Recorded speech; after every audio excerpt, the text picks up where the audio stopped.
नमस्कार, मैं Mohan Dubey. VSRS news के स्पेशल प्रोग्राम नवरात्रि उत्सव में आप सभी का स्वागत है। आइए नवरात्रि उत्सव के बारे में अधिक जानते हैं। हमारे साथ है साध्वी वैष्णवी जी, जिन्होंने नवरात्रि उत्सव के बारे में कुछ खास बातें कही हैं।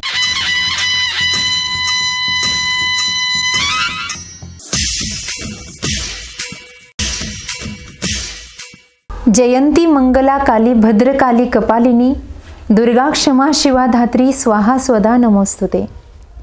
या देवी सर्वभूतेषु शक्तिरूपेण संस्थिता नमस्तस्यै नमस्तस्यै नमस्तस्यै नमो नमः। प्रिय सज्जन देवियों, आज शारदीय नवरात्र उत्सव का दूसरा दिन है और इस दूसरे दिन में प्रथमम शैलपुत्री च द्वितीयम ब्रह्मचारिणी, इस श्लोक के आधारभूत आज माँ ब्रह्मचारिणी की उपासना कैसी है, उनका व्रत कैसे करें और वो किस रूप से है। देखिए, हमारे सनातन धर्म में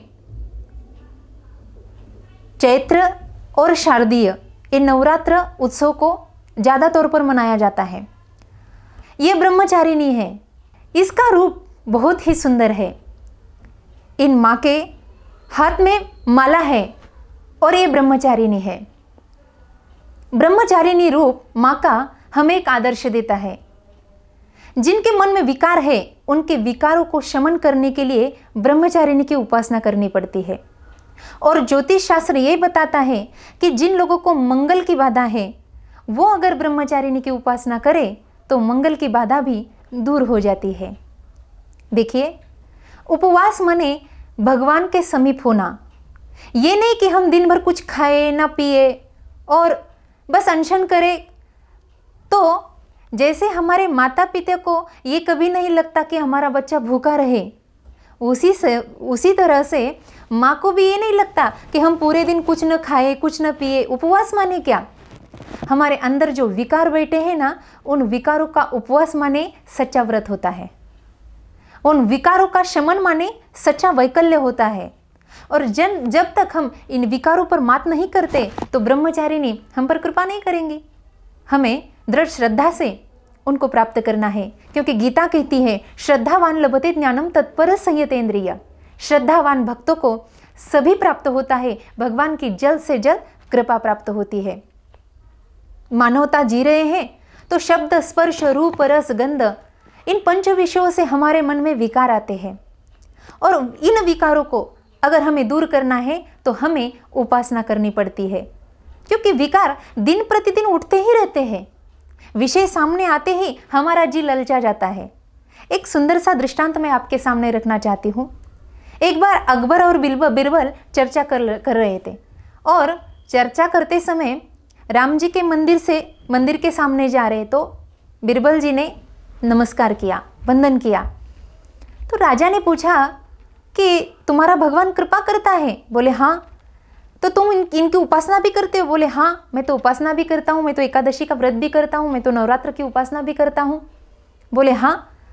बोले करते हैं तो बोले प्रभु क्या हमारे मन को भी प्रसन्न रखते हैं? प्रभु का नाम प्रसन्न रखता है, प्रभाव होता है प्रभु के नाम का? बीरबल ने कहा हाँ होता है, बस हमें उपासना अच्छे मन से करनी चाहिए। और देखो, इस जग में अगर हम प्रभु का नाम चिंतन, जगदम्बा का नाम चिंतन नहीं करेंगे तो हम किसी भी विकार पर मात नहीं कर सकते। अकबर को ऐसा लगा कि देखो मैं भी बीरबल की तरह करता हूँ। तो बीरबल ने हंसकर कहा महाराज ये आपसे नहीं होगा। बोले क्यों? बोले उसे सच्चे मन से श्रद्धा चाहिए, ऐसे कोई भी कुछ नहीं कर सकता, उसे श्रद्धा की जरूरत है। श्रद्धावान लभते ज्ञानम। क्या हुआ, बीरबल को लगा कि मैं कितना भी समझाऊं तो ये राजा नहीं समझेगा। तो अकबर राजा भोजन करने के लिए दोपहर के समय बैठे तो बीरबल ने अपने हाथों से एक बिल्ली उठाई। अकबर ने कहा बोले बिल्ली को क्यों उठा रहे हो? बोले ये बिल्ली आज कुछ नहीं खाएगी, आज इसको व्रत है। बोले बिल्ली को व्रत है? बोले हाँ बिल्ली को व्रत है। बोले कैसे? बोले देखो ये तो कुछ नहीं खाएगी। बिल्ली को जैसे ही थाली के सामने रखा, बिल्ली ने किसी को मुंह नहीं लगाया। लेकिन जब वहाँ से चूहा दौड़ रहा था तो बिल्ली ने इतनी ऊंचाई से कूद गई और चूहे को मुंह में पकड़ा जब विषय सामने आता है तो बिल्ली का व्रत छूट जाता है। वैसे ही हम इस समय में जी रहे हैं, विषय से विकार से हम ग्रस्त हो रहे हैं और हमें अगर उपासना करनी है तो इसीलिए माँ की कृपा की आवश्यकता है और वो कृपा हमें प्राप्त हो, इसीलिए हमारे सनातन धर्म में ये नवरात्र उपासना की जाती है। तो आज ब्रह्मचारिणी का व्रत है। इन ब्रह्मचारिणी माँ का स्तोत्र पठन, नाम चिंतन, आप किसी भी नाम से ही नहीं पुकारो, आपकी आवाज़ जरूर उन तक पहुँचेगी, लेकिन सच्चे मन से विकार रहित होकर आज आप इसे पुकारोगे तो ये आप पर निश्चित रूप से कृपा करेगी। ब्रह्मचारिणी माता को वंदन करते हैं।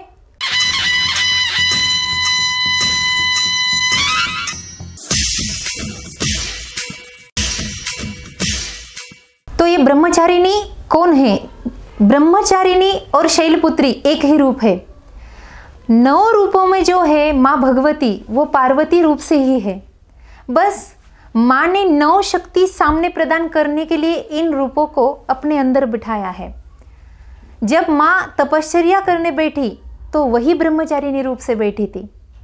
अभी इस महामारी के समय हम मंदिर में तो नहीं जा सकते, लेकिन हमारे महाराष्ट्र में खास तौर पर जो 51 शक्तिपीठ बने थे उसमें से 3.5 शक्तिपीठ जो माता पार्वती को सुदर्शन चक्र से छेद किया था जब उनका शरीर जल रहा था, तो 51 शक्तिपीठ में उनका दर्शन हमें हुआ। तो उसी से महत्वपूर्ण 3.5 शक्तिपीठ हमारे महाराष्ट्र में, हम लोग बहुत भाग्यशाली है। तो उसमें हमारे कोल्हापुर की महालक्ष्मी माँ है, हमारे सप्तशृंगी गढ़ की सप्तशृंगी माँ है, तुलजापुर से क्षेत्र की तुलजा भवानी माँ है और माहुर की रेणुका माँ है। तो भले हम आज, क्योंकि हर साल हम हर एक नए शक्तिपीठ पे जाते थे, माँ को चोला ओढ़ते थे, वंदन करते थे, पूजा आरती की थाली सजाते थे, मंत्र उच्चार करते थे, गरबा खेलते थे, लेकिन अभी हम ये कुछ नहीं कर पा रहे। लेकिन अभी टेलीविज़न के माध्यम से, लाइव के माध्यम से उन लोगों का जो पूजा पाठ है मंदिर का, उनके विश्वस्त है, पुजारी है, उनके माध्यम से हम घर बैठे सब दे सकते हैं। और आज भी माँ हमारे साथ ही है, हमारे से दूर माँ नहीं गई है।